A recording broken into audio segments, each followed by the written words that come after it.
Good day, everybody. Welcome back to the Marvel Contest of Champions news show.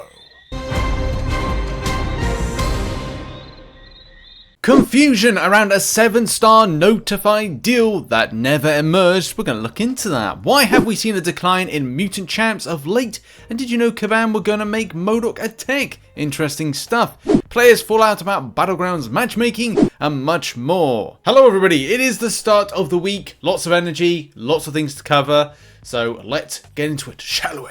And make sure to hit the like button and subscribe with post notifications on all. Subscribing to a channel is free. Support the channel as we push to get higher and higher. And yeah, check out some content like the Season 8 nodes and attack defense options, video I posted Friday, and also the podcast, which it went out yesterday. Now we kick off the show with a little bit on compensation. As you know, if you saw the video on Friday, which was the third video of the day, it covered the fact that we are still yet to receive more compensation. You'll all also note that there's been a change of name, which was, first of all, the compensation was titled Battlegrounds Correction, when in fact it changed to, I think it was like connection issue correction or something like that associated with it. You probably received it, you probably accepted it, and you've probably claimed it.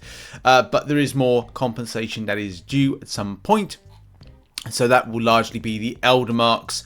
But do bear in mind, you may not be one that's to receive it. If you didn't do any Battlegrounds between April 28th, I think it was, and May 3rd, you won't be getting any of the compensation, which is still something that I kind of disagree with, because the scuff from that particular game mode went throughout May until the last week when Battlegrounds ended for its Season 7. We'll see if it comes back in Season 8 with more issues, which it probably will, because it's done for all seasons so far. Now, just before we go on to the subject of some of the more interesting and less kind of Battlegrounds orientated stories of the show, there's one interesting one that had to be closed down by Kabam, and that was this kind of subject here that kind of like just kind of got a bit out of hand. Why is that I keep fighting Paragons each time I try to find a match in Battlegrounds? I do find it a little bit odd that like the first commit, because matchmaking system is awful. Few months later they'll update it. I don't know if people are disagreeing with they'll update it in a few months, but I would say it is awful. It's not in a great state. It's not been great since day one and still isn't great now. You'll even find like yourself facing off against people that have 7 stars at high rank, like rank 2 for example, loads of relic champions, rank 5, 6 stars, people that are massive whales against people like, you know, me, people that are very kind of like early Paragon, or in some cases, as this person says here, like Thronebreaker, seeing some really kind of weird squash matches. So matchmaking is not in a good state. If you're thinking that it is, I don't know what you may not be playing Marvel Contest of Champions when it comes to matchmaking, but it definitely is in a great state. I think this is then further kind of like, well, the proof is in the pudding, because this particular player that was saying as a Thronebreaker player that they were in Platinum 1, they should be very thankful that's the case. A lot of the times, you know, Paragon players are struggling because they're fighting off against different types of thresholds within their own progression bracket. And as I said, I gave you a good example right there. There's going to be people next season you'll face off against that have rank 2 7 stars, will be massive whales, will be maybe even smaller whales. Rank 5 champions, you know, I've done EOP, I've done all these types of content. Yes, it is all about skill, and it is all about putting the right champions in place.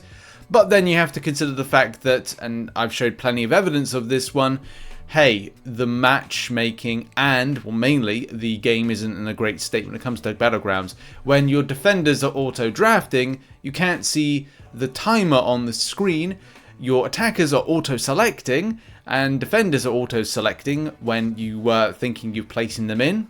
Yeah, it's not great.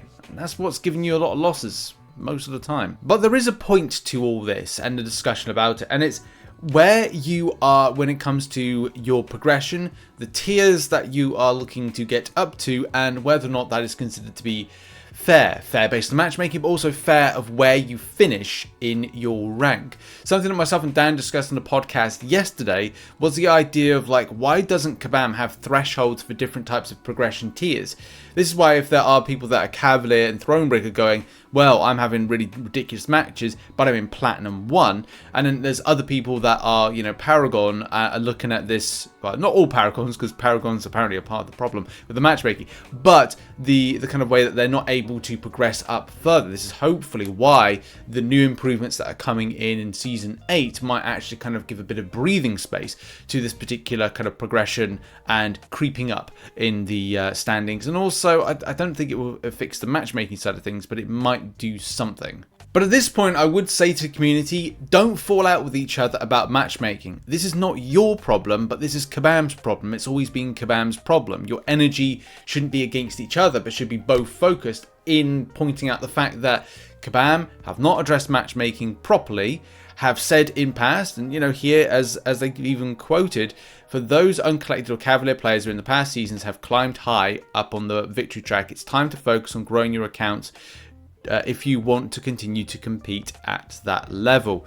So that is going to be something you'll see in general from Kabam, but it looks like it's not been seen, because if players are saying at Cavalier, at Thronebreaker or whatever, those particular progressions are like, well, here's the thing, we are up here in Platinums, then they're obviously not placing off against, or facing off against, sorry, wrong terminology, facing off against, like a lot of Paragon players, because they're still able to make those gains. Whereas a lot of other Paragon players seem to be thrusted into playing other Paragons at different stages of their Paragon placement. As I said, people that are either if they're skilled, they're skilled. But at the same time, if they have like big kind of like stonking rosters versus someone that doesn't, I'm just about ranking some of the champions that are kind of go-to defenders and drafters for Battlegrounds. So it's a case of like, I'm still trying to kind of catch up with the potency, and also trying to avoid the bugs, which is one of my biggest bugbears about it. I can take, not playing well, that's fine, that's on me. But when the mode is bugged to high heaven, and you're like, what the heck's going on here? Unfortunately, the thread got shut down, which is annoying. Obviously, that particular person that comes in and decides to have provocation for the community, who doesn't always get punished, which is really weird, it comes in and ruins things, and then everything kind of spirals out of control. I would say that Kabam missed the trick here to actually answer against stuff for improvements and reassurance to the community about the state of matchmaking, Battlegrounds in general, bugs, and performance, which...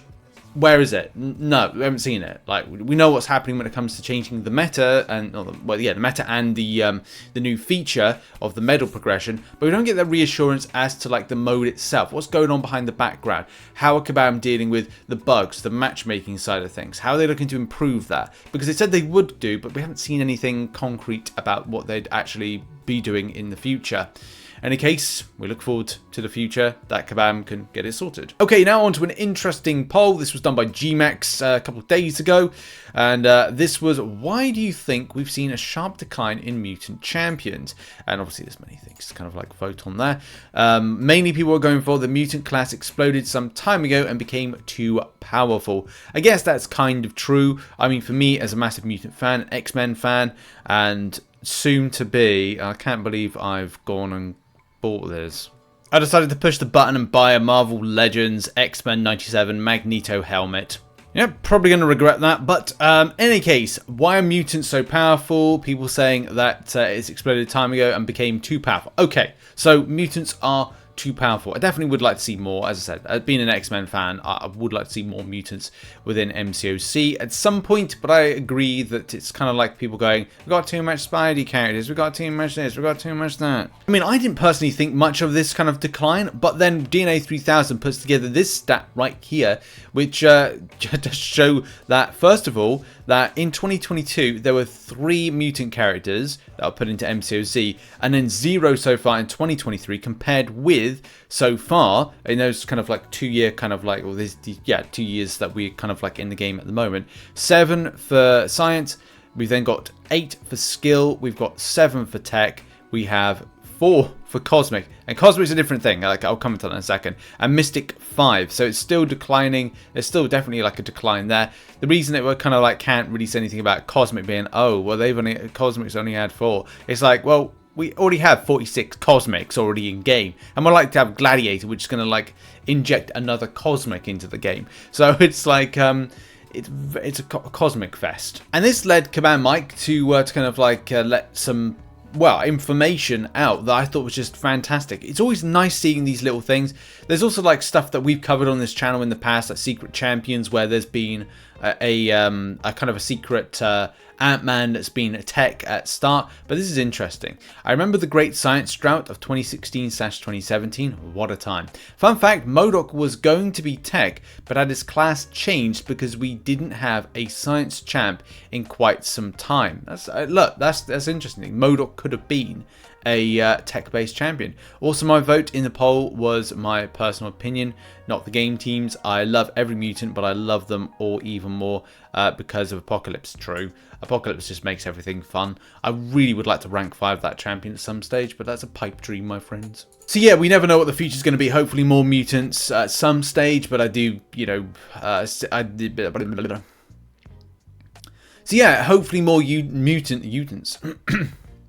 So yeah, hopefully more mutants in the future, but I do, you know, stress that we could come to stages where we've got this mutant Spider-Man, mutant Iron Man, mutant Captain Marvel, mutant Doom. Not say exactly, that's a bit of an exaggeration, but it's funny nevertheless to kind of like think like that. So yeah, more mutants. I'll probably be coming soon. I think there's meant to be like a double mutant month or one mutant coming. Is it next month? I don't know. Maybe it's towards September. September's normal time, but I think it's going to be, I want to say next month. And before we go on to arena predictions and results, let's go over to this. And this is all about 2007 star shards. Did you know that that was meant to be a thing? The answer is no. No, you might have seen this right here. This message saying 7-star offer. Get 2007 star hero crystal shards, but it didn't appear. Funny enough, at the moment in the Paragon store, from Paragons and for Cavaliers, there is something where you spend units and you get a volume of Paragon crystals. For the price of 10, you get 1 extra Paragon crystal. It's a bit annoying seeing that because I'm sure a lot of people would have benefited from that one, well, by 200 units. It's a 200 unit saving if you decided to kind of get involved with the 7-star celebration event. But I think that's gone actually. That would gone by the time this video is released. Or it may be still around. It may be a case of 10 AM PST it goes today. But what was the reason behind this particular message right here about the 7-star offer? What's the mysterious thing behind it? And it was Kabam Mike saying, hey all, this was an incorrect notification. It was meant to be about 11 Paragon crystals in store, not about 2007 star shards. Trying to find out what happened here, but we apologize for the confusion. I reckon Kabam had an idea that they would be putting this out, but maybe they felt that it was either, I don't know, benefiting players for the celebration event. It's just very odd. Why would you not kind of like put that out as a thing? Maybe it was going to be like priced ridiculously when it comes to unit spend. Don't know. I just find it kind of weird that we just didn't see anything, you know, come up for it. But, you know, things are weird in Marvel Contest of Champions. And if you did receive this, then hopefully this explains that this was meant to be, this was an error on Kabam. Now it's time for arena results for Nebula and for Rocket. Here are the results for Rocket and Nebula, and it does feel that we've got a trend now when it comes to the arena, so I could probably do a better job in predicting it. It's been difficult of late, basically because these arena changes are brand new, so it's difficult to get an idea of what is going to be the norm, and that's what we have to predict against, the norm, and then kind of go, this is what it's likely to be, as opposed to going, well, it could be the same as a featured champion, which it is, like the same amount of going for Moondragon, which is a brand new champion, versus Nebula, still stays the same. So again, we'll get better at this one. But Rocket, 191 position, it's got with 26 mil. 375 position, got with 17 mil. So 17 mil being that kind of like break point, which Shuri went recently. Next, if you want a 5-star, you could do as little as 13.2 mil. I think you could do a lot less than that one, but 16 to 10% was at 10.5 mil. 48.7 mil got position 359 for Nebula. I think a lot of people were very close to that cutoff right there. But yeah, like 46.9% for 1 to 5% position, and then as low as 29 mil for 1 to 5% for the 5-star. So my predictions for round 2, I'm going with 48 mil for Nebula, 28 mil for the 5-star version, and 18 mil for 6-star Rocket, 12 mil for Rocket's a 5-star. Yeah, we'll get there when it comes to predicting these. It's just difficult because this is the second arena since these new changes have gone in to kind of find out, okay, is it going higher or lower, staying the same? and then we can just get a better idea from there. Thanks, as always, to those that support the channel as a YouTube member and as a patron who are on screen right now. Also, those that support on twitch.tv/RichTheMan live. I did a couple of streams last week. Actually, I think I did 3, I want to say. In any case, I want to do more this week and get back to doing that. So please come and support those live streams. Come and renew subs on Twitch Prime, and of course, support the YouTube channel. That'd be amazing. Thank you. And we finish off by saying, please check out and support some of the content that's on screen right now. And I'll see you in the next video later today and tomorrow. Thanks, everybody. Bye bye.